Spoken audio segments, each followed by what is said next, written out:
You go after it, though. I fucking love that, man. Because people are like, well, how did you fund that? I started another company to fund it, and I'm not a big borrower. Right. And people are like, oh, well, like if they make a negative comment about something, I said, well, I don't know anybody anything. I said, it was all my own money. Everyone always wants credit. And I'm like, I don't really need the credit. Why would I need the credit? DRNOBODY Productions. Yeah, and people always ask when I'm at shows and stuff, oh, well, who are you? I'm like, absolutely nobody. But then all of a sudden I always hear, oh my God, that guy did that. Who was that guy? Why are you assigning blame? Right. I don't understand. We both have to still live. And you may find other partners. It's a great point. Because, you know. Still respect them. Right, exactly, because they're a human being, you know? And if you have a child with them. Even more so. You're going to have to communicate at some point. If my dad made a mistake or my mom or whatever, I don't hold it against them. I actually learned more respect by becoming friends with them. Mm. But that's just my situation. So yeah, we got Chris Tofton in the crib. What's good? What's going on, man? How you feeling? How are you? You good? Man, how was your journey over here? It was good. Like I got up and I was like, well, I like to be early, so. Nah, you were on point. You were on point, man. I really appreciate you. I almost like didn't, only because it's early. And sometimes people say early and they're like a little, you know what I mean? But you were fucking right on point. it's all my mom and dad influences from when I was a kid. That's what's up. That's what's up. Nah, what did they instill in you? Well, my parents were very. My mom's always been involved with my dad with business. Like she worked in a law office.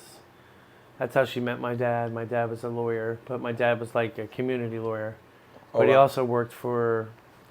So he took small cases. Most government. Oh, and then he took big cases too. They would take him. He graduated #1 from Villanova, so. Oh shit. He was like an underdog, just like my whole company. But he was really about the people. He's about the people. Like and about making his money. Well, he used to take care of farmers when they couldn't afford it. They would trade.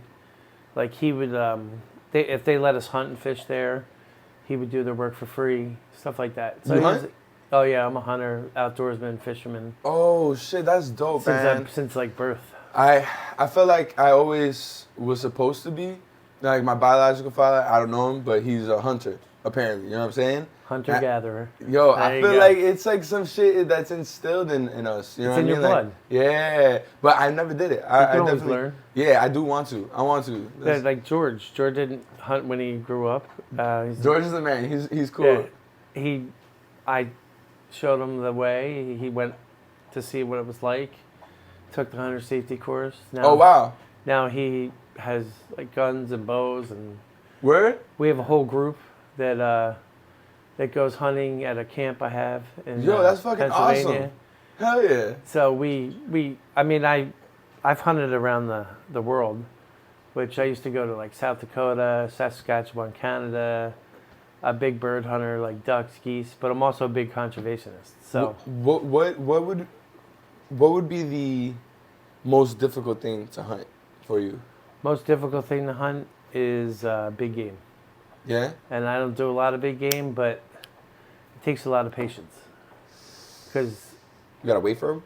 Well, you have to check out the area, see where the trails are. Like you have to go and really do your research to be successful.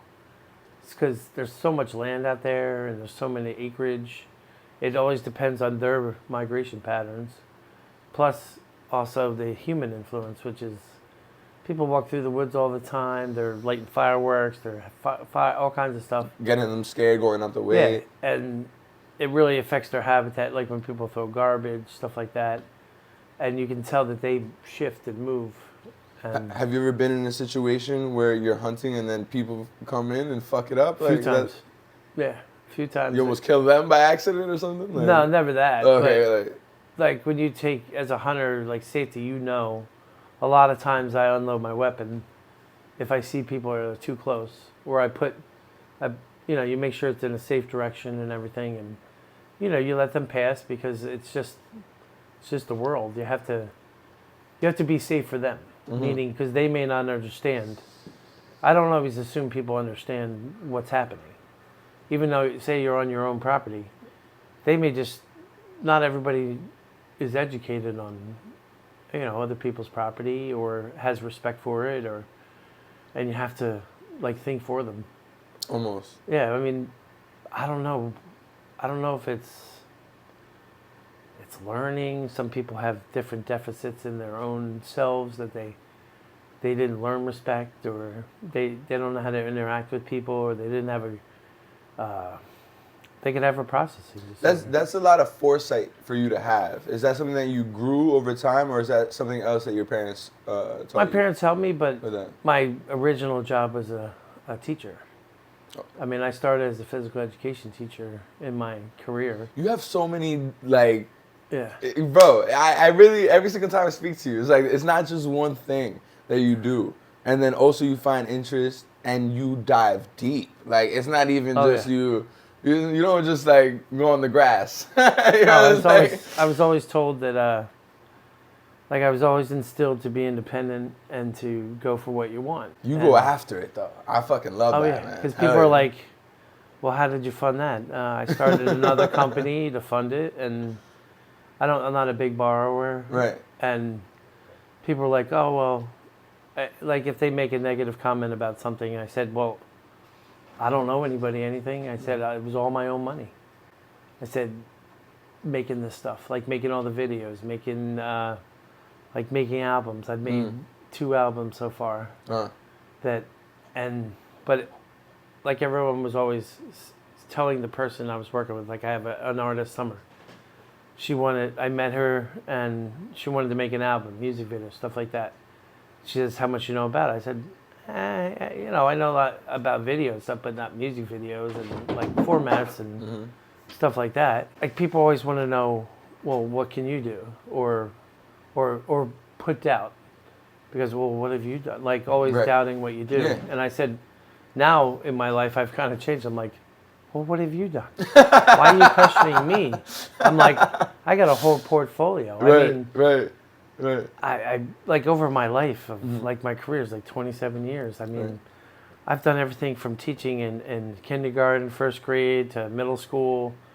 I have a master's degree in special education.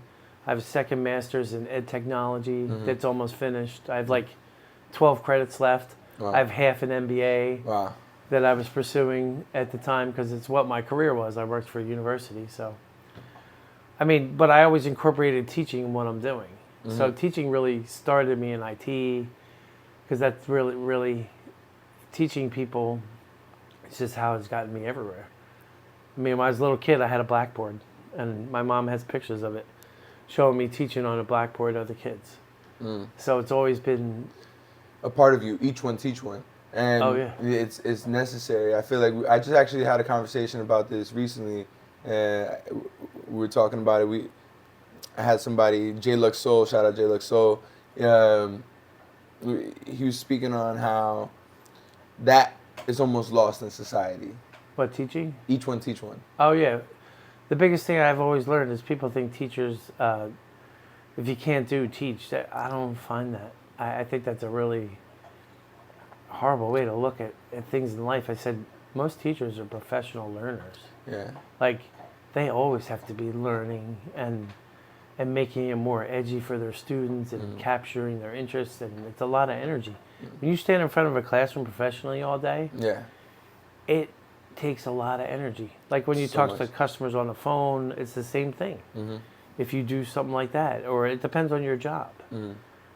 I mean, when you're standing in front of a classroom like 4 or 5 hours a day, and it depends on your audience, they're in their own selves, and you're trying to reach them all the time. That's true. Not only are you trying to reach them, the underlying agenda is to get them to learn.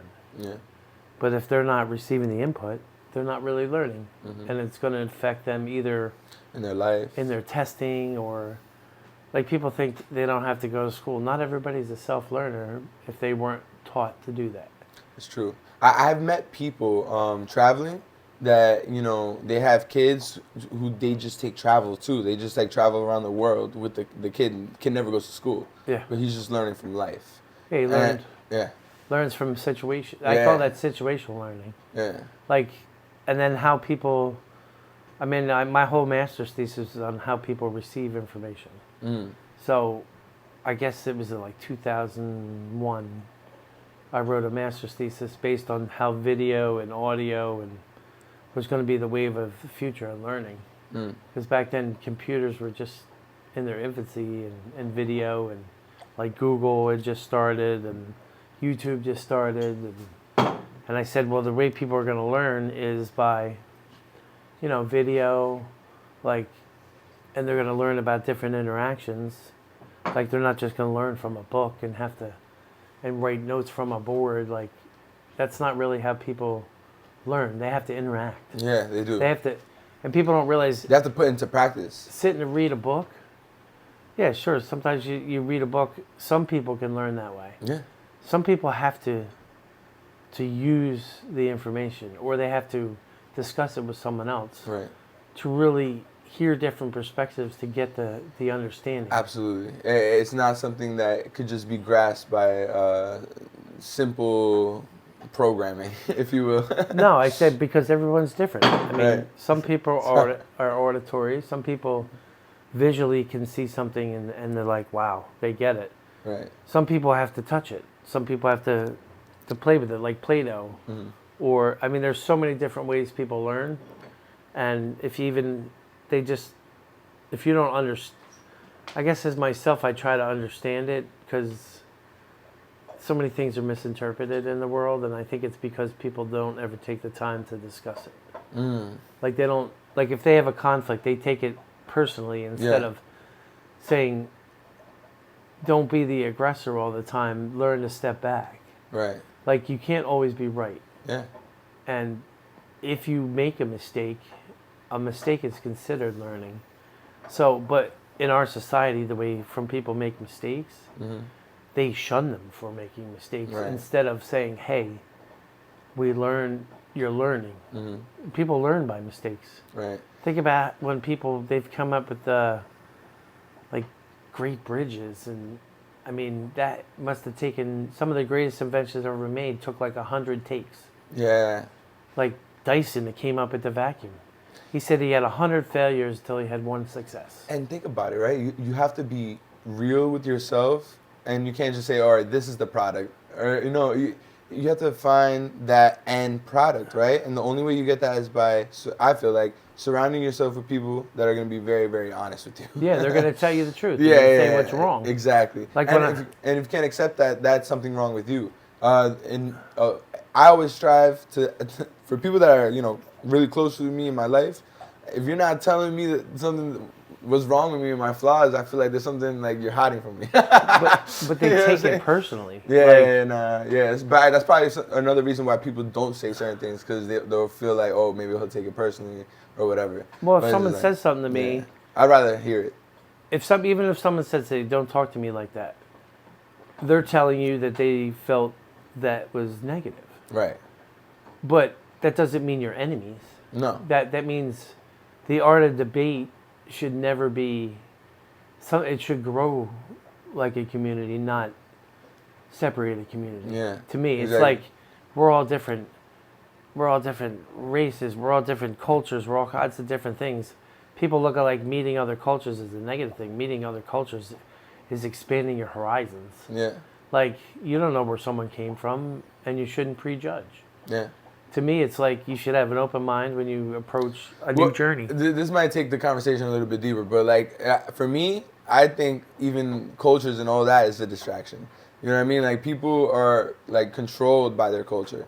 And I agree. It's just how it is. Like, because if you think about it, we're human. We're all human. We just have different experiences based out of the so-called culture that we're brought up in. But living here in New York City, once people start growing together, then you get a whole different type of culture. You know what I mean? Where you start feeling comfortable with being around other people. Yeah, it's not. But you start to see that it's just we're all human. We all want the same things mostly. You know what I mean? Like it's not. We're all not that different. Maybe we listen to different music and we have different taste buds and stuff like that. But at the end of the day, what we want, love, foundation, fruition. You want stability. Stability. Yeah. And I don't know. I just try to always keep an open mind, and I've been the brunt of others, but you have to be a strong person. Yeah. Yourself to just be like, well, I'm not going to listen to that. I'm going to continue to do me. Yeah. And it's a decision you make when you wake up in the morning. It is. That, I'm going to be positive. If I meet someone else, listen when they talk, and you may learn something. Absolutely. Because everybody always goes on, oh, well, I have experience of this, I have experience of that. Well, so does the other person. Absolutely. That's why I have this podcast, because I have different walks of life that come on, and people say a lot of shit about the people that I have on the podcast, and I don't give a fuck. Because, like, for me, I feel like God created us all. Like, we are here for a reason. There's things that you may learn from an individual indirectly. Oh, yeah. You know what I'm saying? It's not necessarily expected, but it's something that if you are just observing the experience of even just the conversation itself, you can learn from. And people don't actually have good habits, I don't think. What do you mean? I don't think they have good habits of listening to other people. Like, immediately if they're not talking about something that you're interested in, they disengage. Usually it's I see what you're saying.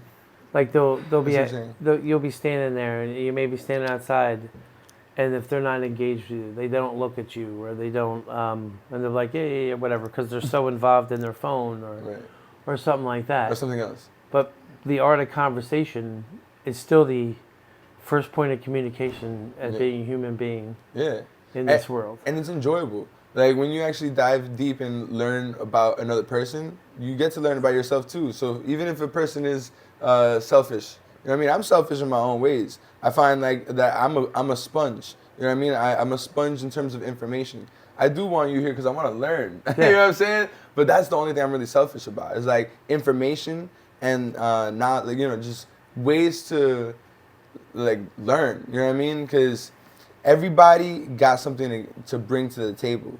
You know, like, but that's another thing.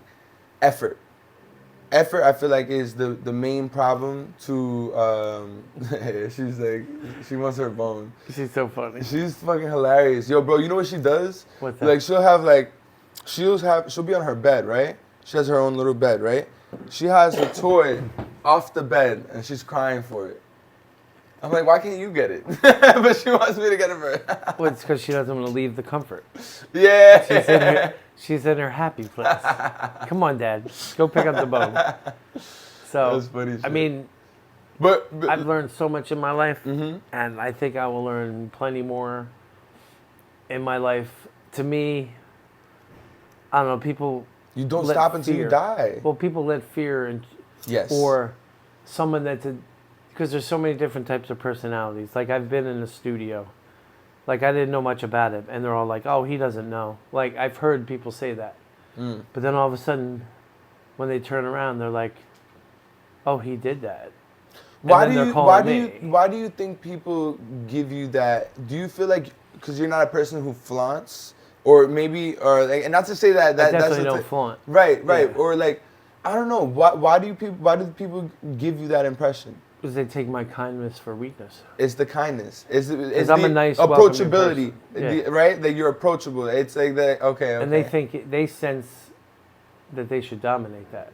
But maybe they should just, you can be yourself and I can be myself. Right. And if our paths meet and we mesh, that's fine. Right. But if they don't, doesn't mean you should attack the other person. Right. Or be negative to them, right? Or talk bad about them. Yeah. I mean, if you have a negative experience with someone, that's fine. People are going to voice it to other people because that's how they get it out. Yeah. But how you present yourself about it, even in a conflict, matters. Does. And sure, you may not agree with what that person says or that person, but sometimes they don't know when to let it go. Like, they don't know how to shut it off. They think, oh my God, it hurt me so bad. And they think that you should suffer for it. And I'm like, that's why people get hurt in this world. Because they take it they don't know how to gauge something that happened. But they don't have the emotional maturity to accept it. Or if they don't understand it, they never went and spoke to someone who knows, or a counselor or something like that, to even able to express their own frustration and why you're frustrated about it or anything like that. Right. but they limit themselves. They're by their own not wanting to learn why that happened and learn from it and grow from it. And, you know, some people should stay away from each other. Some people have other things they've never let go. But if you don't have positive experience in your life, I think you're wasting it.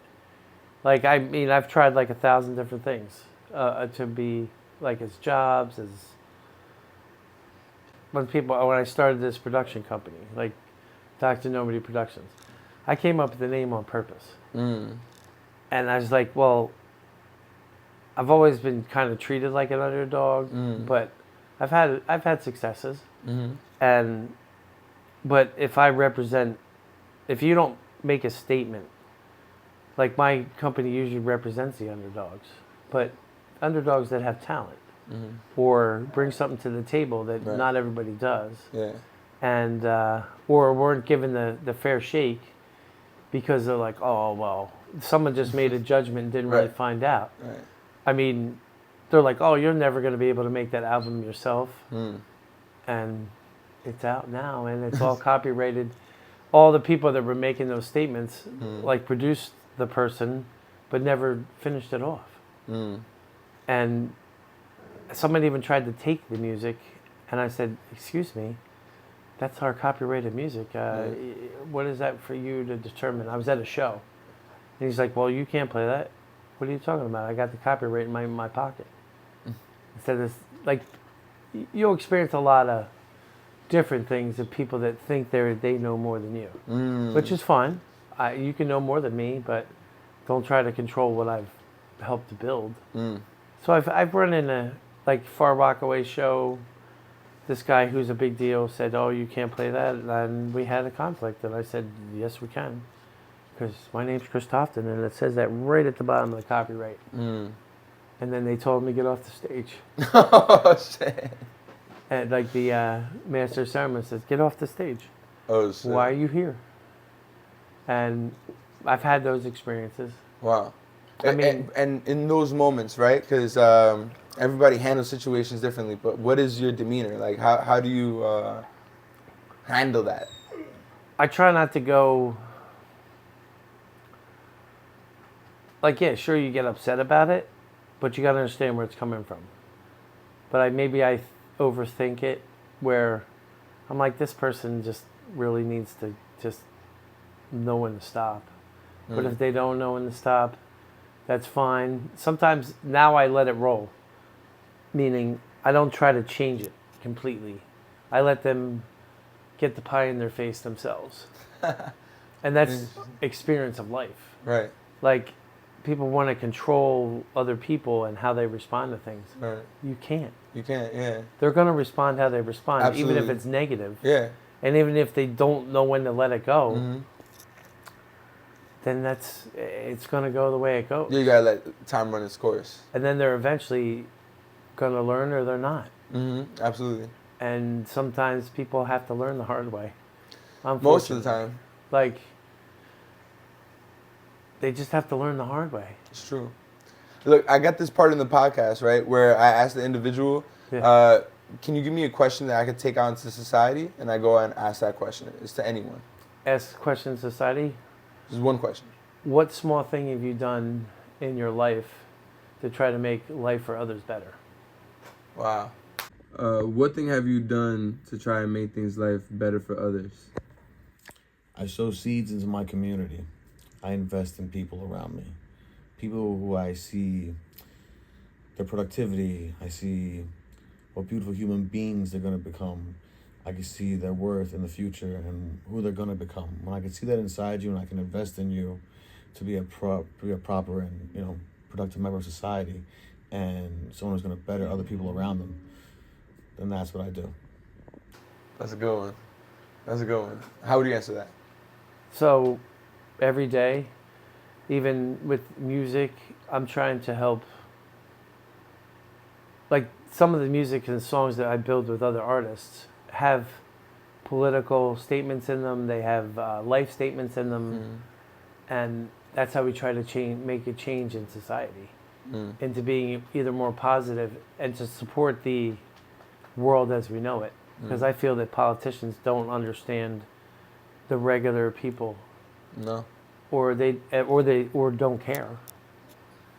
I mean, we're all part of the world, and we all have power, but we just don't use it. Yeah, or don't know how to use it, Because or it's not directed correctly. You pay a lot of money in taxes to have a right to speak, but sometimes you get a better response doing it through music instead of directly engaging with those politicians, because politicians are almost considered like stars. People have to learn, like, I'm going to make a change in the world, and I've changed it in little small ways, or it could even be being nice to someone that you know Your neighbor can't take care of themselves, or like we used to have an elderly woman that lived in our courtyard, and she had people that would come and help her every once in a while, but she lived by herself. So when it would snow, we would shovel her walkway every once in a while, like if we had a chance. Yeah. You know, because they can't do for themselves. Yeah. I mean, just little things. And I'm not looking for credit. I just say, to me, it's like, you help someone else. Yeah. But everyone always wants credit. And I'm like, I don't really need the credit. Why would I need the credit? DRNOBODY Productions. Yeah, and people always ask when I'm at shows and stuff, oh, well, who are you? I'm like, absolutely nobody. But then all of a sudden I always hear, oh my God, that guy did that. Who was that guy? And like they paid these people to set up this whole show and things weren't working. I was helping my artist, and all of a sudden then they come get me saying to fix something. And I'm like, well, I'm not really on the clock.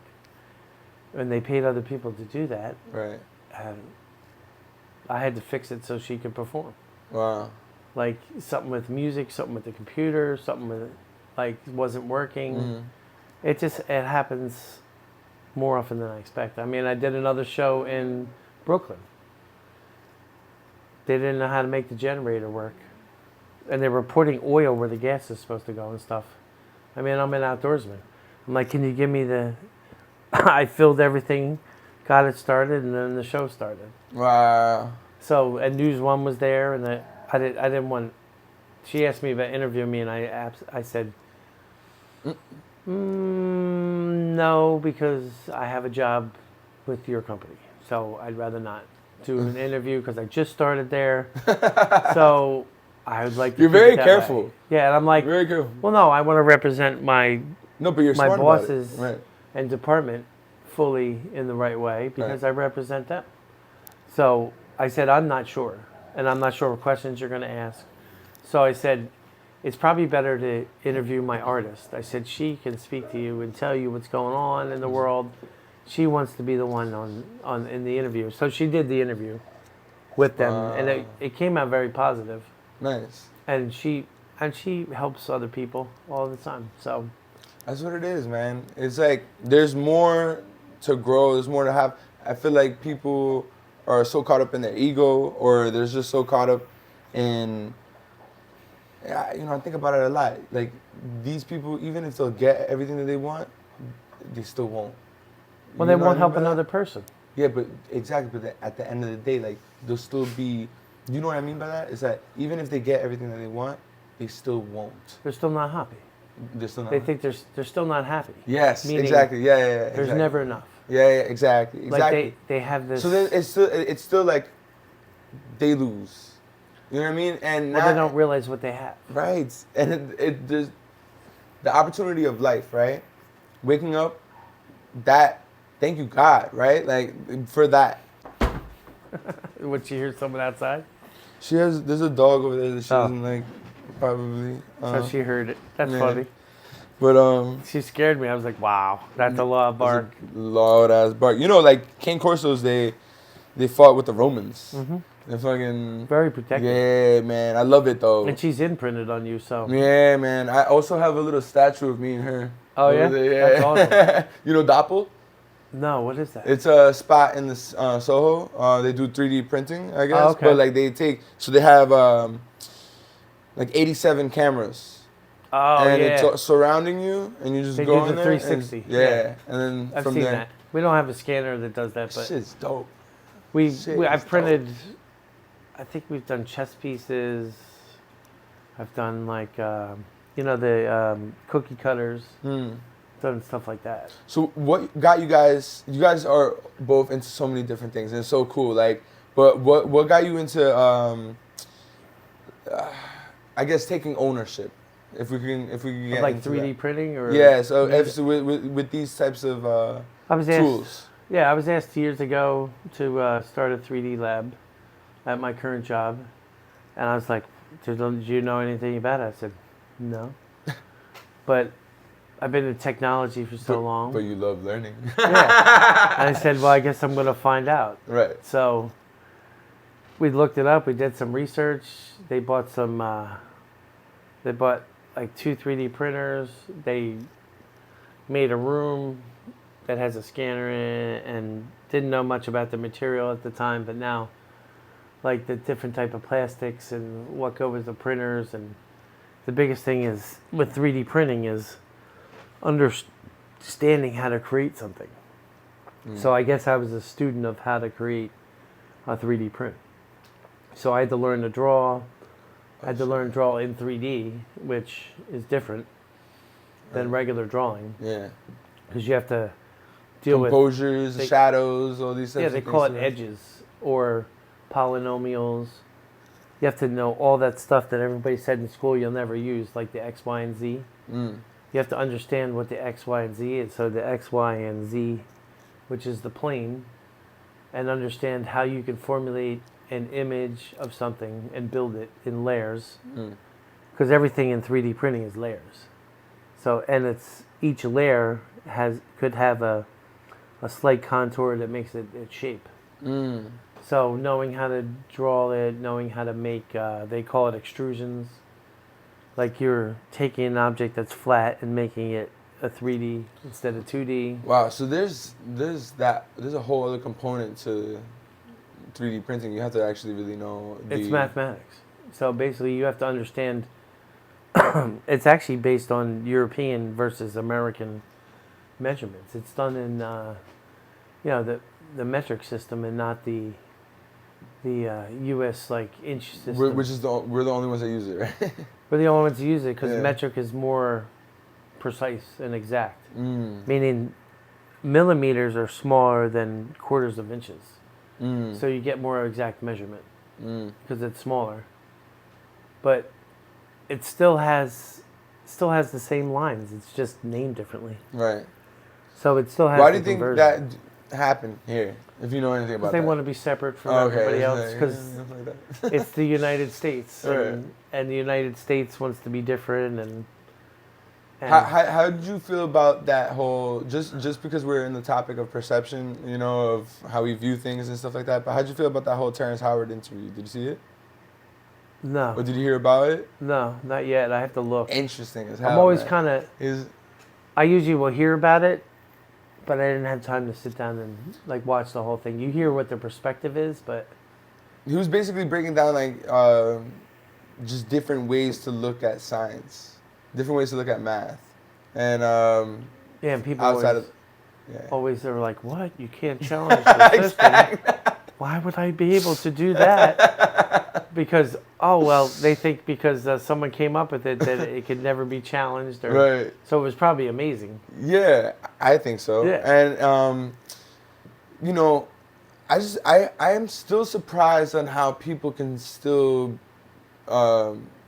just be that way.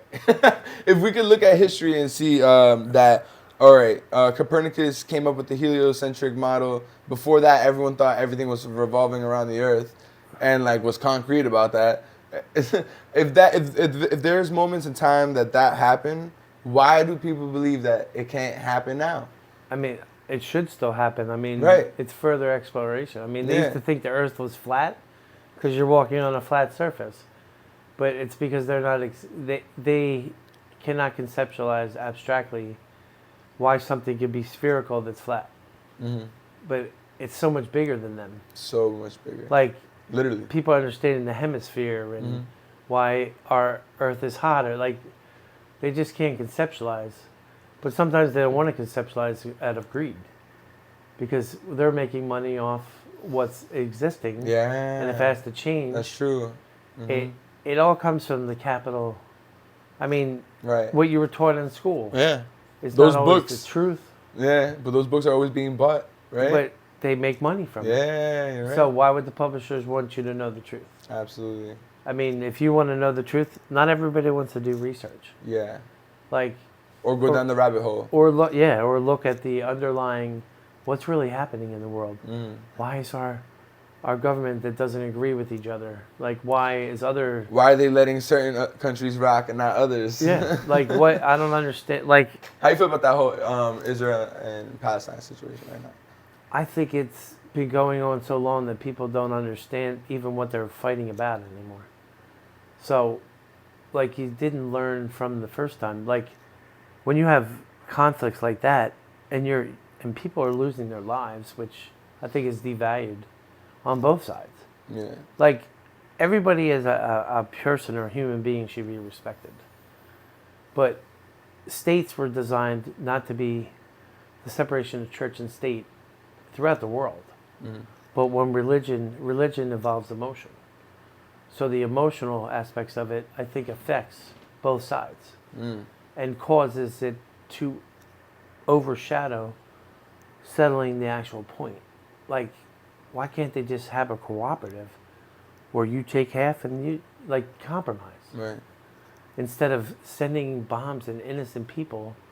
Like, I understand you can always look at both sides of the conflict. You know, you have Palestinians and you have Israelites. They all have good points. They may have not so good points. But the whole fact that you can't have a debate and discuss and settle it in a way that doesn't cause human life. Yeah, that aren't even be a part of that lost. discussion. Yeah. To me, it's like everyone wants to own that piece of a peninsula.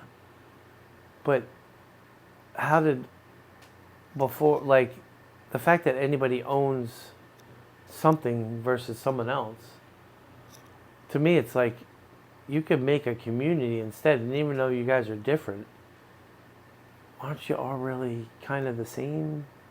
You still, but we all have the different name for the same spirit that supposedly guides our lives. But that's Like, what I mean about this. religiously? That's what I mean about all this shit, Like, bro. Allah is It's not like, different than God versus... Yeah, but that's the thing about it, bro. Like, and it sucks because, you know, cultures, religions, all that, it's all just a form of manipulation to divide all of us. Because if there was one language that we all spoke around the whole entire world, they wouldn't be able to cause so much deception.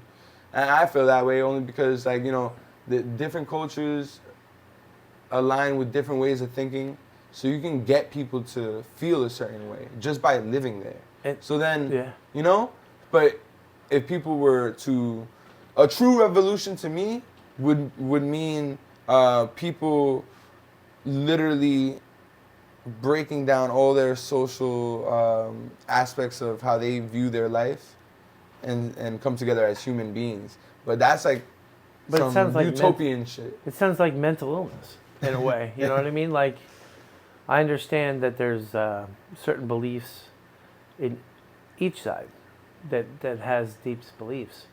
Like, people make up things that, you know, the Holocaust didn't happen, or that a large group of Palestinians that didn't lose their lives that were innocent. And the fact that both sides wants to do that doesn't make it right. Like, I may not know a lot about Palestinian culture because, you know, I've never lived in Palestine, but I know that they come here and they come to America and they, you know, I've seen them as my neighbors, and, you know, when I don't care what neighbor it is, if I walk past them on the street, I say, hey, how's it going? Mm-hmm. Or if they have a question because they just moved here, so you answer it. I mean, who cares? Is that going to hurt you? Yeah. But I don't look at it like, I think it's not only politics, but I think it's almost indoctrination and deception, like you're saying, meaning I don't think the innocents know what's really the truth. They don't, bro. And that's what I mean. It's like we're all just born into it. And if you're not asking questions, and if you're not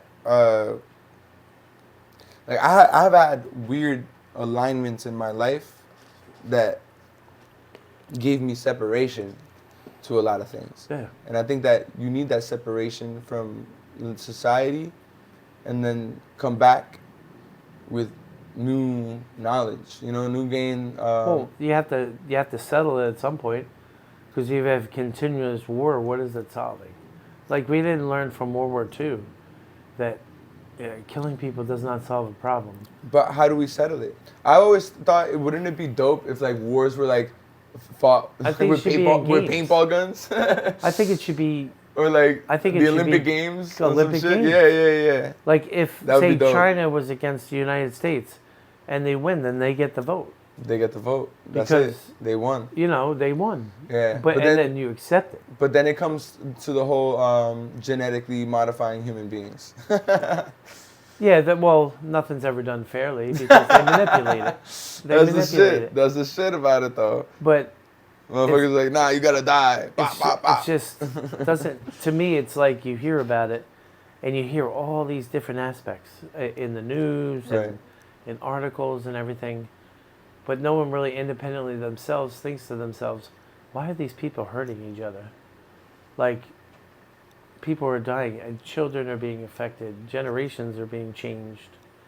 Yeah. And to me, it's like, okay, this one side has more money than another side. That's it. And they're labeling these people as terrorists. Yep. But what is a terrorist? Like, meaning, are they trying to make cultural change? Yeah. Or are they, but no one should be bombing buildings and trying to influence that either. I mean, if someone's motivated to do something, they're going to do it. They're not going to hear you telling you not to do it anyway. But which is unfortunate. But all that money that they spent in doing that, they could have done something else. Productive. And they could have changed their own culture. Yeah. Meaning, they could have taken that money and put it back in their community and built an infrastructure that, like, say in Palestine, and you have a Palestinian state, or they became a governmental growth. And they all had collaborative ideas, and they built a community, and they enhanced teaching their children about doing things. They developed science, they developed technology, like, that furthers the human race. Yeah. If all those millions of dollars could have went into that, instead of and could have went into education for children, developing their own leaders and learning to be more able to reach out to others. But they just want to take, right? Because if you look at the last 70 years that this has been going on between them, Palestine had more land, a lot more land. And then it was taken up? Yeah. But a lot of things that people, what no one talks about, and I don't know why they don't talk about it, is that there is involvement with Britain. Oh, Britain always has some lead in to, all these different people have, like, the English or England or the European state has their own. Right, that's a saying, right? All problems lead back to England. They have a bias.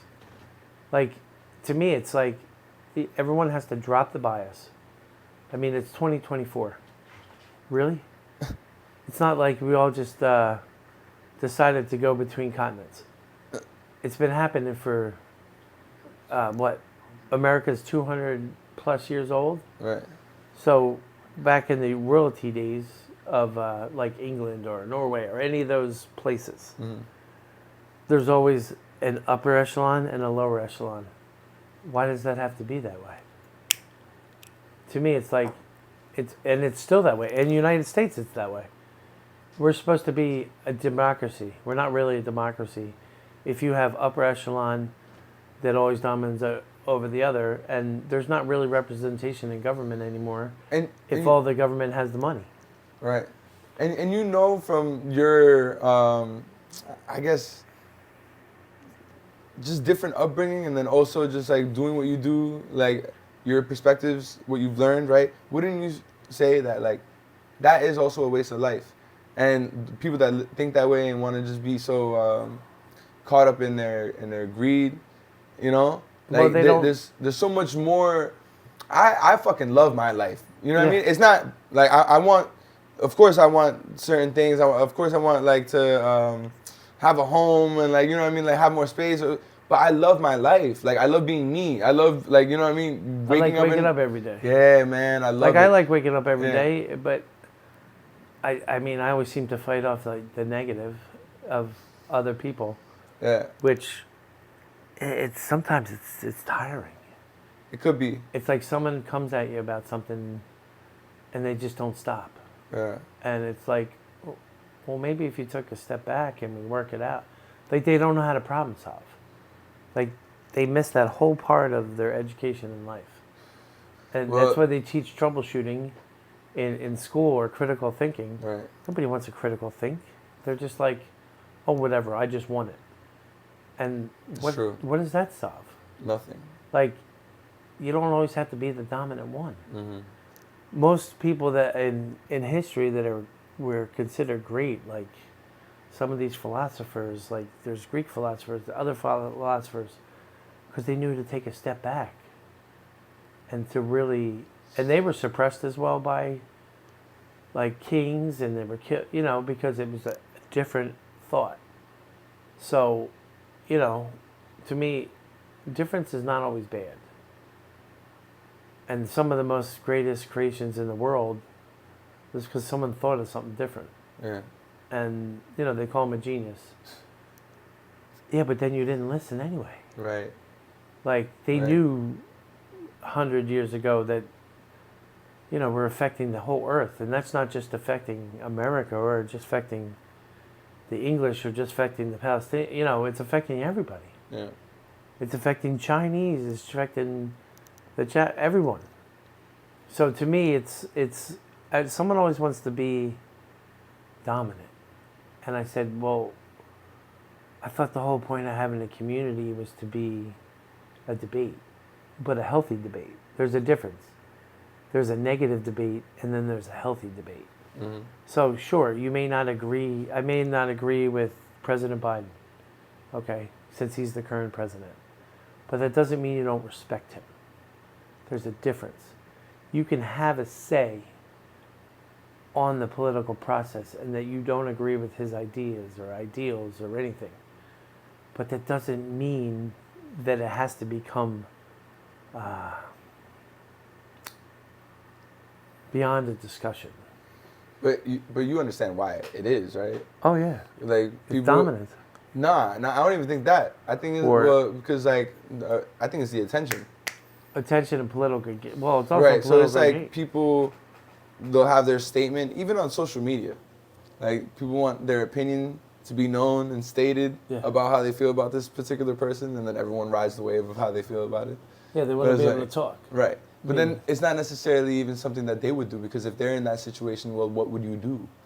You know what I mean? People talk a lot of shit about like, But they don't have a solution. Exactly. That's what I mean. Like for me, I don't like to listen to like I don't believe in anyone's shit in terms of the people that want to uplift. They say they want to uplift, but do they want to uplift, or they just want to uplift certain people and not others? And it's like I'm from Venezuela, right? So Venezuela used to be like America in terms of people used to move there for work.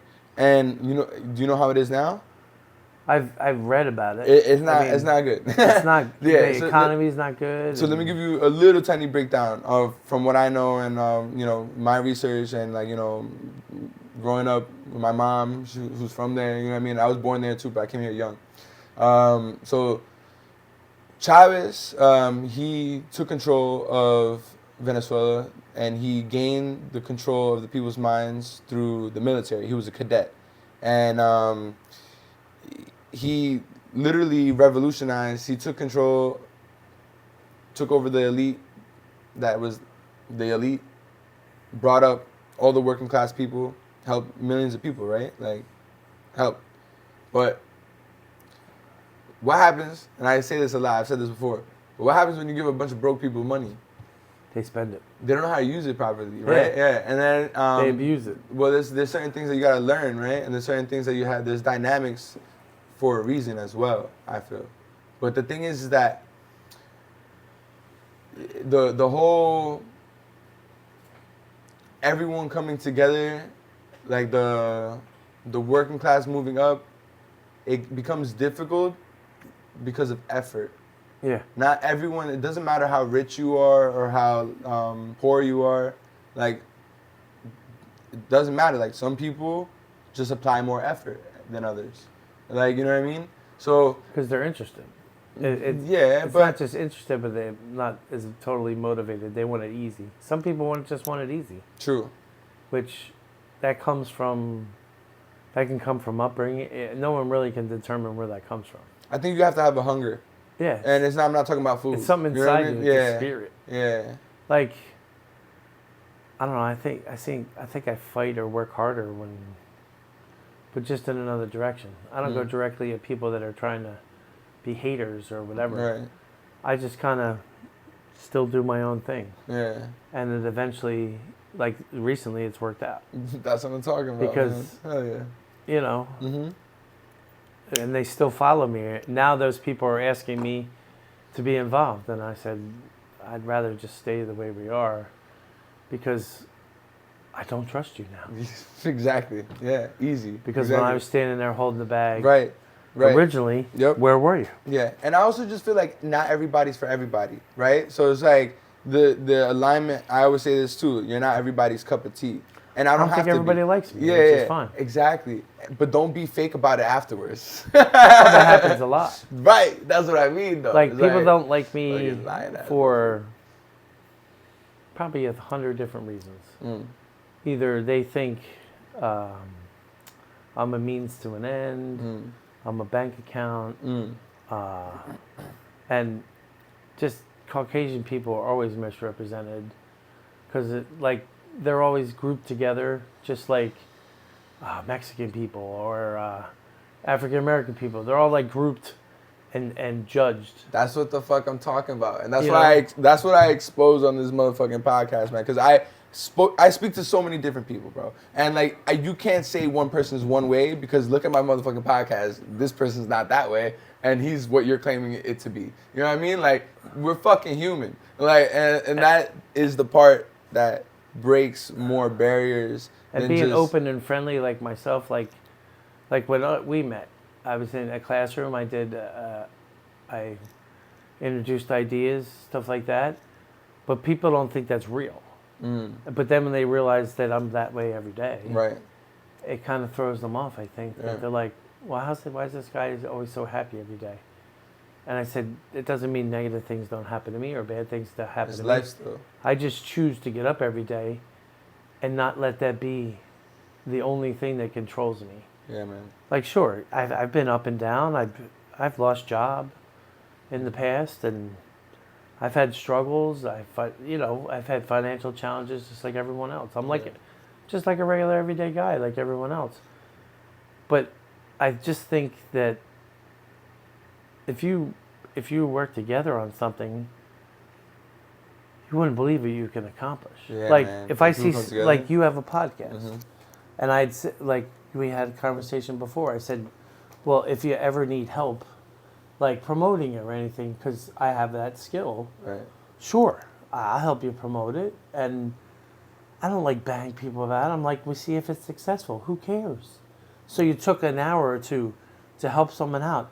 And if it's successful and they become, like, get their message out there, I think it's a little more, has a larger effect. It does. Because you're both doing something. It doesn't have any, I mean, if there's some financial with it, like it costs $20 to do it, so we split it or whatever, who cares? But to me, it's like you're still on the same fairness playing field. If it works out, awesome. If it doesn't work out, we say, oh, well, it's not really working out that way. Let's try something different. Right. Which is, being the owner of the podcast is understandable. But people don't even take a shot. Like, say, hey, can I help you? Or is there a way we can work together to promote you as well, because if other people are successful, if other people don't use their, I call them superpowers or skills to do that, Right. you know, I just think it's a loss. It is. I mean, that's the whole point of networking, meeting people. Like, people they go after work, they go to these networking events just to meet people. Mm-hmm. Because they want to expand their Social contacts, horizons. their social reactions. People were meant to be social. They were meant to go to community areas and have discussions and debates. And if they're not feeling that way at the time, then they stay home. Yeah, that's why one of the first things that is created in a society, right? Communal spaces. And the other thing is people judge everybody. Oh yeah. I can't stand that. Oh yeah. Like, when people judge me, I'm like, you don't know where I came from. Right. You don't know anything. You don't know anything about me. Anything. Yeah. Like, and I said, I've met so many people in my life. I can tell you, I've sat down with Ted Kennedy Wow. and Jane Fonda and had dinner. Wow. How was that? What was the conversations like? It was great. I mean, I spoke to what I know, and I was very honest about where my humble beginnings were, and they were respectful. Meaning, well, you know, you seem like a talented guy, you know.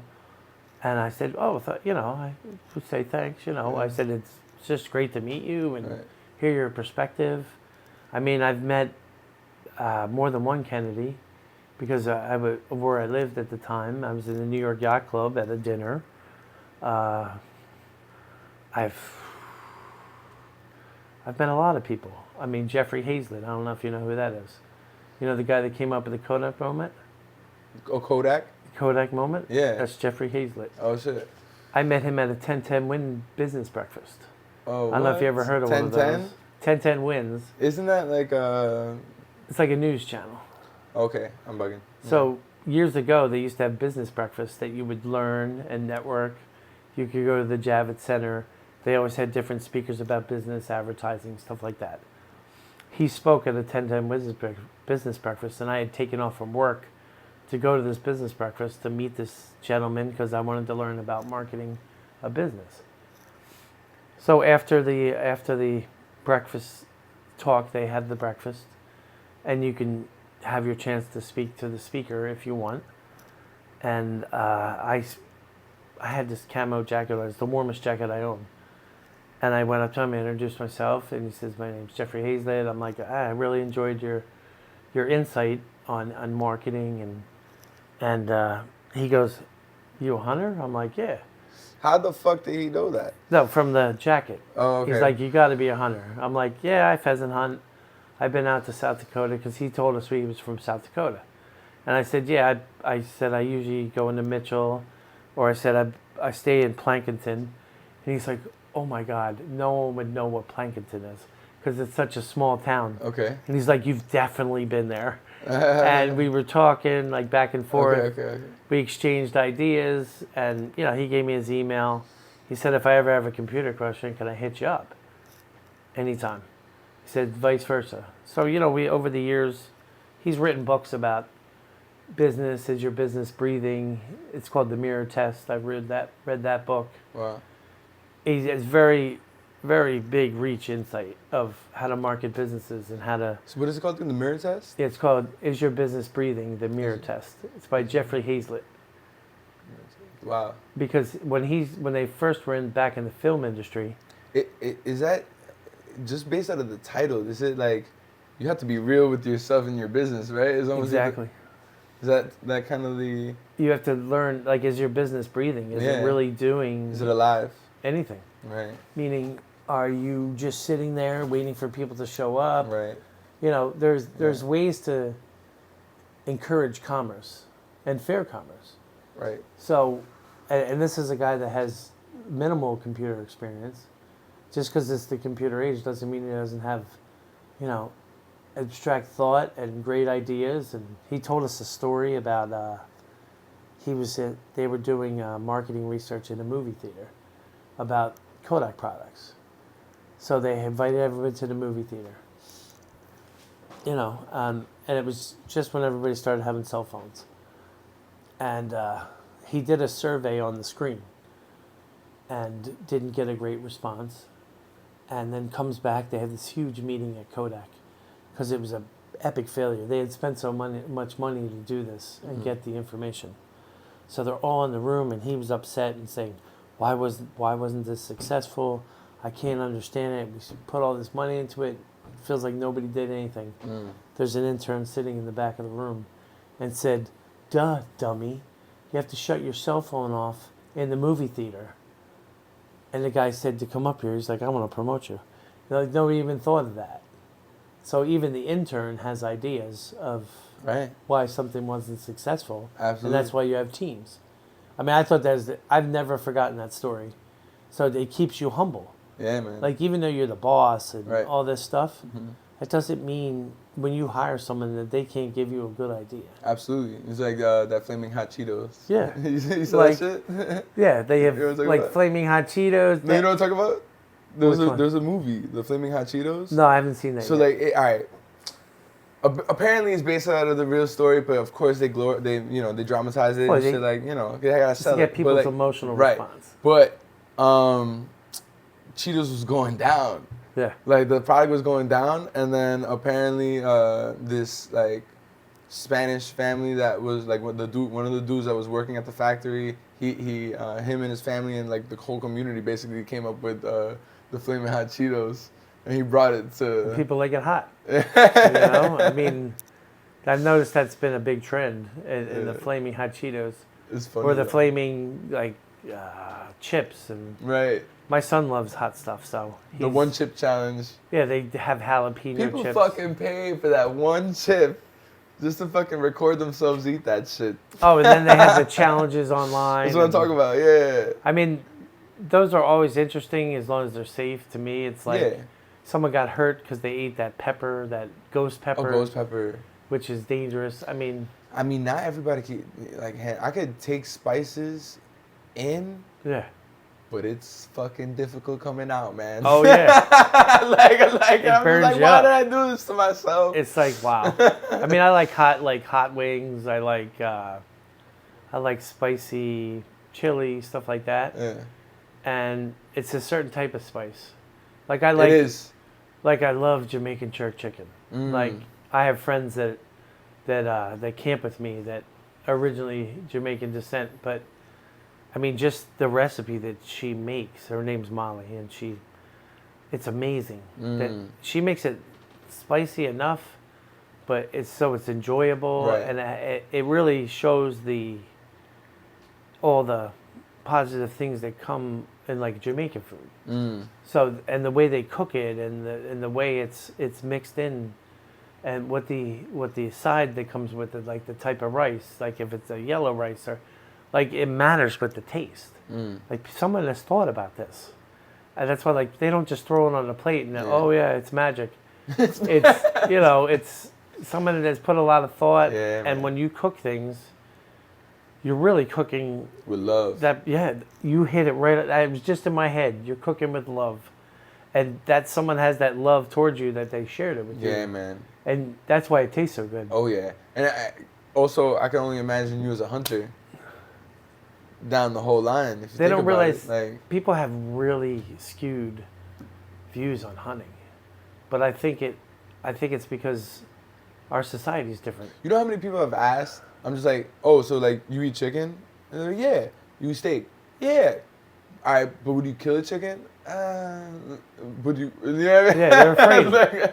But I'm like, but you eating it? But someone had But to do that. Yeah, someone had to do I mean, when I was a kid, we lived around farms, so they had this tube that we had to go out and get the eggs, and you'd have to execute a chicken, so they could cook up the chicken for dinner or whatever.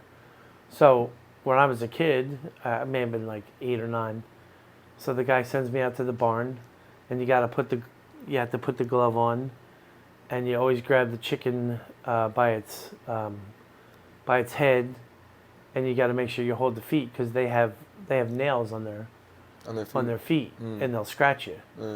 So usually when you grab the chicken by the feet and by the feet goes between and you grab it by the neck, and what you have to do is you have to put it in this. It's like a plastic tube, and their head comes out the bottom. and it helps to control the chicken not scratching you. Oh shit. And then you take a meat cleaver and chop. And then you're supposed to hang it so it bleeds out. It dries. And it dries so that it doesn't taint the meat. Right. Because usually when an animal is taken, they go to the bathroom on themselves. Right. So you also want to make sure that is Cleared out. because that can taint the meat. And then I was attacked by a rooster a few times trying to get the eggs. So you got to watch it. Roosters are mean. And I remember a rooster, I think I put him in a box. Like it was a little cage box. I used to have to put him in there before I went and got the eggs. Right. Because the way you handle, like you feel the eggs whether they're good. It's all by weight. How do you know? Color. You can put them up to the light, and you can see if it's developed right, and if it's a good egg.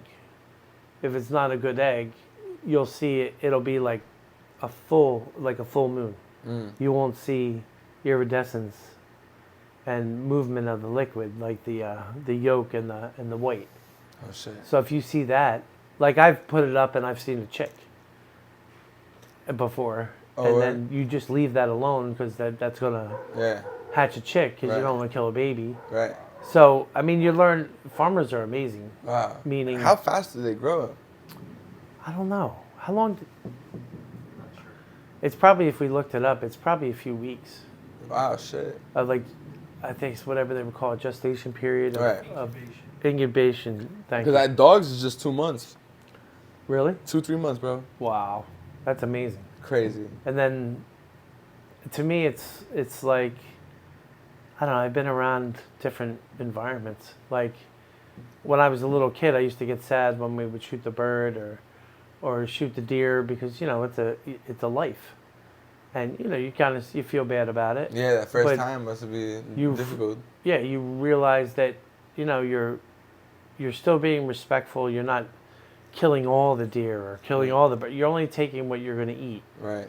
And that's what we were taught. And we actually process all the meat, and you get it butchered and you live on it. Yeah, man. I mean, ducks, geese, it could be anything that does that. You good? You got time? Yeah, I'm good. Okay. I was just surprised what I just got, but that's okay. It's not as if you're running out there with an AR going Yeah. every animal in the site. You're an asshole. Yeah. And, like, we have a problem with people who shoot animals and then just take the trophy and screw the meat. Like, no. Do something. Yeah, what was the point of that? If you're not going to take the meat, donate it to a shelter. Right. Where people who are starving can help them. Right. As long as you do something with it, we don't have a problem. Right. But if you're just out there to shoot whatever you want to shoot and keep a couple antlers, you're not a good person. Yeah. And that's a whole other thing too, right? It's like a trophy almost, or Oh yeah, like shooting for horns, like for buck, that type of stuff. There's people that do that. or our rhino, right? Like. Well, yeah, fucking- they take the that's the tusks. ivory. I guess the But ivory. of the The tusk. horns. Yeah, the horns. That was it's. It What, is. people it's- use it for shit? Like, what do they use it for? Or is it just they have? Use it as an aphrodisiac. I've Or heard they of this, se- or right? they They sell drink it. They drink from it or something. Yeah, they ground it down to a powder and do things with it. I don't know. Specifics, I don't know. No, it's like my dad always taught us about respecting it and only take. That's why they have bag limits Right. when you get a license. That you can only take certain amount, and they have different rules. Like you can only take if it's a buck, which is the male. It has to have 3 tines on one side. Like you have to follow the rules, and you have to like use the binoculars and count and make sure you don't want to kill a doe that has a baby, or that baby's gonna die. So you have to educate yourself. You have to know the rules. You have to. Yeah, you have to read it. Yeah. And be very familiar And there's certain seasons for certain things too, right? Yeah, and the reason the seasons are usually planned about their breeding periods, so it doesn't affect the species. And the bag limits are based on, so this population continues. And usually hunting is because of over amount of deer that, based on the food. There's a word for that, right? Population control. Yeah, but also when they start Yeah, but they get too much. overpopulated. Yeah, exactly. There's a specific word. I forgot what it is. But isn't that happening also with the wolves or coyotes or something like that? Well, yeah, it depends on whether some places have predators or not predators, but it's also affected by human growth, like where they build in their habitats and yeah, they build houses everywhere, but all the animals that were in that area, you're making them move and you're limiting their habitat. Right. Or So they're sticking around and causing a problem. yeah, well, yeah. Then when you see a bear in the neighborhood, or if you see a coyote, I mean that's where they lived. But now there's a neighborhood in the middle of it, but they make such a big deal about it, and the animal ends up suffering. That's why usually you'll see like the game commissioners or whoever it is, move it to another place so it doesn't come back. So it's not a nuisance. Ideally, how would you feel a society could be shaped to allow a good symbiosis of living with the animals?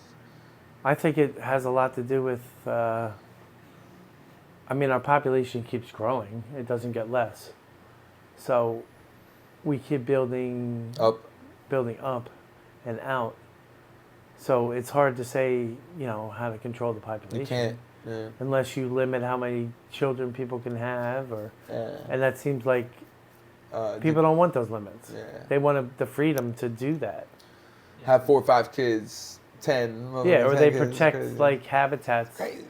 That's why a lot of these habitat groups like Ducks Unlimited or Habitat for Humanity or the Sierra Club or something like that, that's why they buy, like from your donations, large tracts of land that you can't build on. So it's protected. So that they still have the animals to live. Like they have a habitat to live. Just like, what is it? The national park system. Like New York even has the national park system. That they have protected areas of parks. Yeah. So there's still open spaces. And it's like sanctuaries. Yeah. Yeah, and like when you go, like even the Grand Canyon's protected area, or Yellowstone. Yellowstone. And what's that in Utah? There's like a whole bunch of. That's off of Wyoming, Utah. Right. Yeah, I've been out to Yellowstone Park before. It's beautiful, man. And you're in the wild. I've only seen it in pictures. I want to check it out. I went out, took pictures, and there was a bear that stood up, and it was crazy. Yeah. What kind of grizzly? Yeah. Oh shit. And it is wild. Yeah. I mean, I don't know if they how well they control it, but they try to keep everyone safe, I think. And you've gone bow hunting as well? Yeah. That's intense, right? A bow hunt is more intense. It depends on what you're hunting. Like if you're hunting a boar or if you're hunting deer, a boar's going to charge you when they see you shoot. So it is dangerous. Oh, shit. Yeah, it can, like you can get hurt. They'll rough you up. Oh, yeah. They'll come at you with their tusks and try to tear at you. Oh, snap. That's happened to you? No. Oh. Thank God. No, I've seen boar hunting. Okay. And I don't think I'd go bow hunting for boar. I'd rather use a gun because it's easy to mess with a bow. Yeah? Because they're going so fast and you have to like... And you have to move. When you're trying to shoot a bow and move at the same time, it's difficult. Very, right? And you can't overthink it. Mm-mm. You're wasting time that way. And they have boar hunting like right in Jersey here. Oh, wow. And I thought about going, but I was just like, well, I don't know. And deer will charge you too. Yeah? If they feel unsafe, yeah, they'll charge you. Like, I've seen deer turn, they have they have videos of them turning back around on someone with their horns and just come down.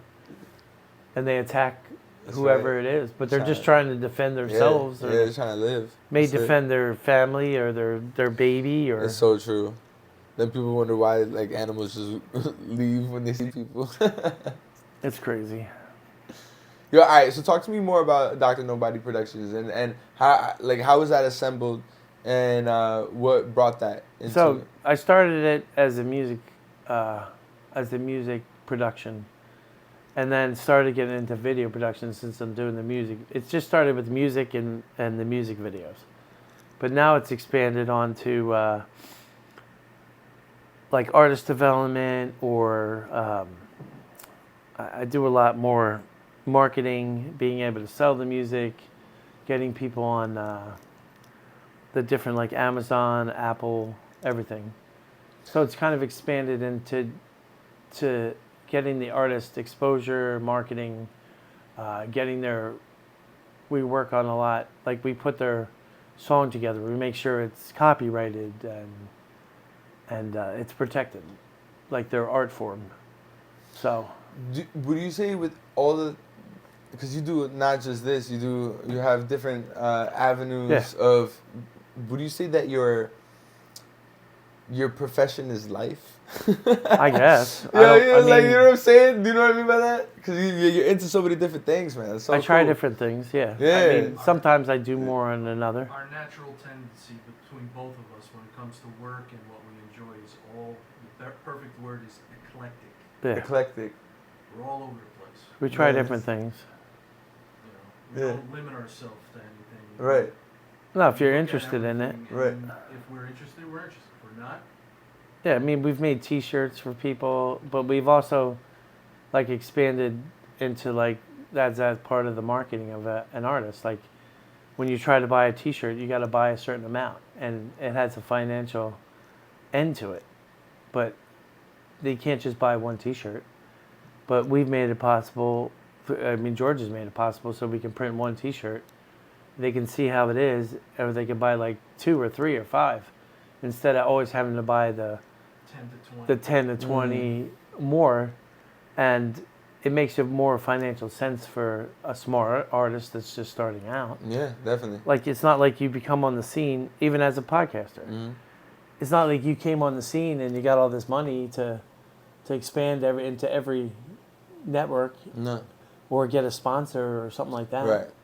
And when you talk about sponsors, it controls your message. They can, right?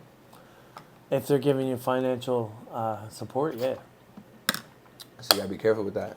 I mean, the biggest thing to promote is yourself. Right. Meaning, you got, like, we all sell ourselves every day. Meaning, if you want to be out there, I mean, the way social media is and everything now, it's easier than it's ever been. To make a video, like advertise your YouTube channel, put it on Amazon. If you want to get on Netflix as a special, like, if you have a good product and you present it, but the problem is people don't usually do that. They don't pursue it. They don't look it up. They don't. I mean, what are they going to do? Say no? Right. But I think people are afraid of that. The no's. Meaning, hey, well, how could I submit my video to Netflix as an idea, because I'm going to reach a broader audience? There's probably a proposal process that you could fill out and submit. But I don't think anybody goes to that length. They just want to be discovered. I see what you're saying. You know, but not everybody's discovered like that. Meaning, not everybody's journey is the same. Yeah. And some people get recognized because they know other people, or they had someone famous on, and that's how it gets known. I mean, there's all kinds of ways that people get on. If you get someone that's well known, has a good message, you know, it's. I always tell people everything's possible. You just got to research it. Yeah. I mean, can you promise that? No. But if you never submitted it and you didn't get the no, then you didn't pursue it. It's true. Like, Exactly. Netflix had to find these people somehow. They had to reach out. They had to go to a tryout. Or... Yep. It's going through trial and error. Some people don't necessarily want, like you said, my mom always taught me really to be uncomfortable, you know, chase uncomfortability. And that's the only moments that we grow, you know. Comfort kind of kills you in different ways, you know what I mean? When people just aim to be comfortable or aim to, you know, just... It's also a matter of how bad do you want it. Yeah. Absolutely. Yeah, like everybody tries. Don't put yourself out there. Yeah. If you just sit here and say, oh, I wish I did this, I wish I did that. Right. Get off your ass. Then do it. Yeah, absolutely. See what you need to do that. Right, absolutely. But like you gotta figure it out. People that like you on Instagram and everything, like, they have to push you forward too. I mean, if they like your message, they should forward your video. Yeah. If they don't forward your video, Mm-hmm. To me, it's like I'm being a bad friend. Yeah. Yeah. Meaning, do friends buy from friends? Right. But you get a lot of that shit too. Like, and Yeah. don't get me wrong. Like, I've always been the type of person to share people's shit. I literally constantly do. You know what I mean? But like, and not everybody does it back. And and I notice. You know what I'm saying? But it's just like how people are. Also, sometimes like They think you're competition instead. I don't know. I don't know what it is. But like for me, like I just let people be at the end of the day. Cause like the same way, like how you were saying before, it's like you gotta let time run its course and let people be who they are. And then I'd rather know than not know. You know what I mean? Oh, yeah. Like I'd rather know than not know. You don't know where you stand with. Yeah, I know where I stand, but just I don't don't want to know know where why. you stand. Like, you know what I mean? I just don't know why other people don't push together. Like I've had there was a guy I was working with, and I said, yeah, I'll put your stuff out. Like I put it out and forward it along when I see, if people like it, you take the time to do that. It doesn't take long to send it to other people. Like if I follow you and I like your message, I'll send it to, my wife or some of my friends that I think would be interested. But if people don't forward it along, it never doesn't have legs. Right, exactly. Which I always find like there's so many people that know so many other people, but they just don't. They're about themselves, maybe. I mean, they're entitled to their opinion or be how they want to be. But to me, it's like, people should take care of each other. Yeah. Or, if you want to be pushed out there, say, hey, can everyone, forward it to someone for me? But someone always wants something for it. Like they can't just do it to be, be a friend. To do it. Or to be a colleague or, someone always has some value that they put on it of, oh, well, you better buy me lunch or, like there's always something attached to it, which kind of confuses me. Yeah. Because I don't think they have the same compassion for people. They don't. I don't think people have compassion for each other that much. It depends on how good of a friend they are. Yeah. And you kind of find out. Yeah. Someone who's going to be there for another friend, you'll find out usually by that. Yeah. Or they're busy with something else, or that's not what they do. Everyone has an opinion. That's the tough problem about dealing with all humans. Yeah. They all look at things so many different ways. But that's why you gotta just keep on doing you, man. Right? And just keep on pushing through. Cause like I genuinely find that I have connected with great people on my journey. You know what I mean? And not everybody, but it just you gotta keep on going and find out though. Yeah. It's crazy. I know I don't have all the answers, that's for sure. What would you tell your younger self? My younger self? Yeah. Do what stick with it. And don't ever let someone interpret whether you should do it or not. You make that decision yourself. And it's paid off. I mean, I didn't go the easy road. Right. I don't think, because I mean, not everybody does things that they enjoy. I mean, I actually would tell my younger self that even now I have no regrets. No regrets of everything I've learned, everything I've done. Is there anything you haven't done that you want to do still? That I haven't done that I want to do still? Business or personal? I guess is. Oh, business. I mean, I want to do investments in real estate, as my financial situation improves. Goes up, right? If that improves, I can, buy another house or rent it to someone.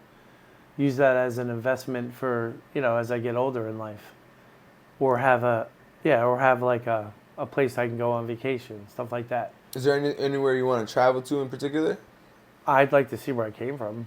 Like, I came from like Ireland, Sweden, Norway, like that type of area. I'd love to visit that. Okay. Because you see like where you came from. Yeah. It's nice. So much history. Yeah, I mean. Ireland, doesn't their history go back like 10,000 years? No, not 10,000. I'm bugging. No, it's back there. I right? mean, same with the, everyone thinks that the kilt came from the Scottish, but it didn't. It actually came from the Norwegian and the Irish. And so then that's like Vikings, right? If you think about it, right? Like, I mean, that's why I have the type of hair I have. I have reddish, strawberry blonde, right. because I come from that culture. I mean, I never did the... 23andMe? Yeah, I never did that, but Yeah. I just went on what my parents told me. Right. And I'm Greek. Greek? Hell yeah. You know that. Yeah. Once you say you're Greek. Yeah. You know there's history there. Oh, absolutely. Like, not for nothing, but we were the progenitors of democracy. We started. Right. Did it last? I don't even remember. But we were the ones that first came up with the concept. Right. So. Not for you. Yeah. It's like the birth of something. I mean, everyone has a birth rate that they came from. It'd be interesting to see. I mean, I like other cultures too. Like, love to go to like Thailand or see Bali. Yeah, that'd be something amazing to see. Or you know, you see the Great Wall of China, or Right. you know, there's all kinds of historical things that are out there. Well, Pyramids. Yeah. Gotta see the pyramids. Galapagos, which I've been to. Yeah? How was that? It's an experience. I mean, literally, like, I can go, like, how close your dog was to me just now, that's how close the sea lions, the penguins, the iguana, the sea iguanas, Yeah. literally came up. I had a sea lion pup waddle up right up to me, wanting to go, what are you doing here? Like, and you're not allowed to touch, so you have to be respectful for the rules. Right. But to go around there, and then even see on the boat, to see a sea lion like come up the water, go down, and then see a shark following it. Yep. It's like, oh, shit. Damn, that is crazy. Yeah, you I mean, fucking seen like National Geographic in front of your eyes. Whatever you see on the TV, that's exactly how it was. That's dope. I mean, it's interesting. I think anywhere is interesting. I mean, I Yeah. do travel locally just to take time off, but you know, it's just when you have a family, it's different. Like Completely, I have right? Yeah. a wife and a son, and Yeah. you know, you. How long have you been married for? Well, in September it'll be 19 years. Wow. And your son is how old? He's 14. Oh wow. And he's going to be 15 in August. Wow, man. That's what's up. Congratulations. Thank you. He's growing like a weed, which is great, you know. And I always learn something from him too. That's cool, man. Which, you know, he always has. He has special needs in that he's autistic, but he's very high functioning. And Wow. But I hear that like some of them, not all of them, but I hear some of them are like brilliant. oh yeah, he's really smart, and he tells you things that he understands. I would definitely have difficulty, but he's really into it. Like he's into trains and engineering, and Wow. he likes graphics, and he likes to do 3D drawing and stuff like that. Wow. Like he likes animation. He definitely has his interests, which are interesting. You know, when you let them, all you do is support them in what they want to do, and you know, if they don't try it, they're never gonna know. Yeah. So if you have to provide a computer or some type of software or an experience so that they can do that, you want to. What's one of the most valuable lessons you've learned being a father? Being a father, just patience. Like, listen to your children because they're speaking to you. And sometimes you get too busy in life and you're not always hearing what they're saying to you because they are telling you if there's something wrong. And you want to notice and make time to spend time with them.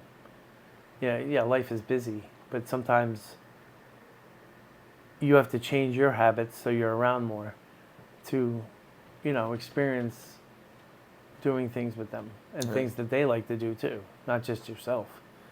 Like, he may like to do something that you don't like to do, but still do it with him because you'll learn something about him. You take him hunting? Can he? He can hunt.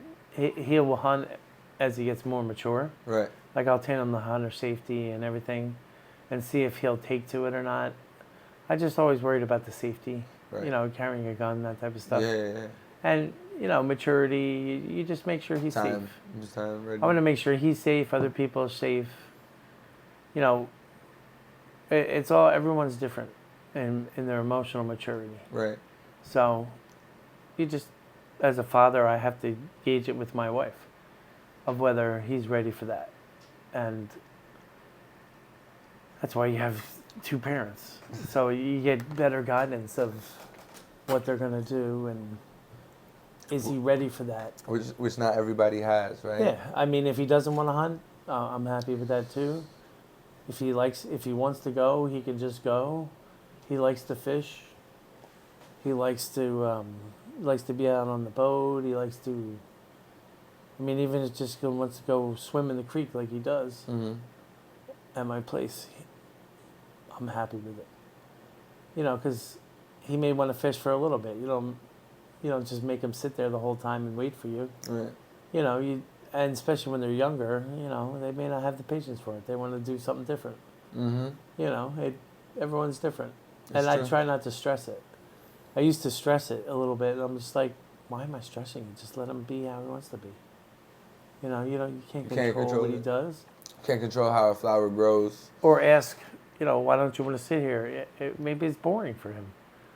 You know, if you're not catching fish, you may be bored. Right? Yeah. He's got to be there. Or he So might true. be, he may not want to touch the worms or something like that because when he touches things, it feels different than someone else. Mm. He may be sensitive to it. Right. So I don't mess with it. I'll just put the worm on for him. He catches the fish and I take the fish off. So, but at least they get the experience. Right. And they have memories. They have good memories. Absolutely. Like, So- remember when I caught that? You always want your kids to have good memories. Yeah, because they're only, it's only once, right? That It's going to have a development. Yeah, It'll have a developmental effect on them. absolutely. You know, Help them. and you nurture can't them. always. Everybody talks about being strict and all this stuff. There's other ways to work things out. I mean, when you're talking to an autistic child, screaming at them is not really going to help them because they may not make that connection. That you may have to really have a discussion. Mm. Then they have realization Mm. whether they should be doing something right or wrong. Mm. So there is a better way to approach it. You have to have way more patience. Yeah, I mean, he may not be getting what we're saying. Right. Like when I was younger, my mom would yell at me. I would feel in trouble or something like that. But it was a different time. We've learned a lot more as a culture, or as a human being, how to deal with our children. Like there used to be really corporal punishment, like you spank your kids, stuff like that. Mm. You may not have to do that now. You know, it's different. Right. It's a different culture. It's a different understanding. Of like how to communicate. Yeah. I Yeah. mean, yeah, it's just different. I mean, everyone always says, "Oh, you could get away with that then," but does it make that was the right way to do it? Right. Like sometimes when you have a more powerful conversation, they just like, "Oh man," they get more on themselves than anything. Mm. You know, Yeah. that I shouldn't have done that, or I made a mistake, or Harder on themselves. like I always tell him, mistakes. Like he gets sad, and I said, "But mistakes are so you can learn, buddy. It's not like you came out of the box with a full instruction manual of what you're going to do in life. Right. Life is all about experience, Yeah, man. and good or bad, Mm-hmm. but you just can't harp on it. Nah. You got to go forward. Keep going. You're like, yeah, sure. Like businesses make decisions that affect your life, everything. Every day. But to me, it's like if you don't, if you hide in your house and don't do anything, then you're not experiencing life. You're letting fear run your life. Fear is the big thing of everything. Mm-hmm. But I think sometimes when people work through the fear, Mm-hmm. you'll do better. Yeah, you gotta be a fighter. Like if someone's like writing me about something and, I know their response is going to be negative, I'll still answer them. I'm like, what are you going to do about it? Like, I was busy doing something else. Right. Yeah. I mean, they don't know what I'm doing with my life or what I'm doing on a Saturday, or Right. I just tell them, no, I didn't have time. But, I'll have to make the call. Mm-hmm. So Nah, I just tell people, I'm just like, I don't understand why people harp on things, but They do. They harp because they have a tendency to, I guess, look at the negative more than the positive, or see, you know, like you were saying, not many people are gonna be looking at when something happens in their life and it's bad. They're not gonna look at the lesson from it. No. They'd rather just be like, oh, this thing happened to me. And it's like, oh, this. And they like to blame people. Right. When instead of looking at within. Like, even if they had a play in it, they still harp on you. And I'm just like, why? It just causes so much stress. Right. Yeah. And you're like, why is people treating me like that? And, well, they're going to continue to treat you like that. And then those people you need to just be away from. Yeah, honestly, because it also rubs off on you if you're constantly around these types of people. It has an emotional effect on you. Yeah, definitely. You know, you get stress in your stomach, or you get. I'm like, yeah, dude, don't just keep harping on the same thing. Yeah. Like, if I made a mistake, don't keep reminding me of it. Yeah. Like, do I remind you all the mistakes you've made? Right. That doesn't make. To me, that sounds like someone that has an issue. Mm. You know. Right. Definitely. But I mean, we're all trying to survive. Exactly. That's why people are constantly just bashing sometimes. But it's just like, yo, bro, like, we're all here doing our best. Keep it going. I just disregard it. Yeah. Or stop texting them back. Because I'm like, I don't really want to continue. You know? Yeah, for sure. But, yo, what can you say to the people watching, like, in terms of for their own life? For their own life, they have to find what they want. I mean, if you can't find what you want, then you should just keep trying things. Don't get down on yourself. You're your best advocate. Mm. I mean, you have to advocate for yourself in a positive way. I mean, ask people questions and reach out. If people are going to be negative, then don't reach out to them.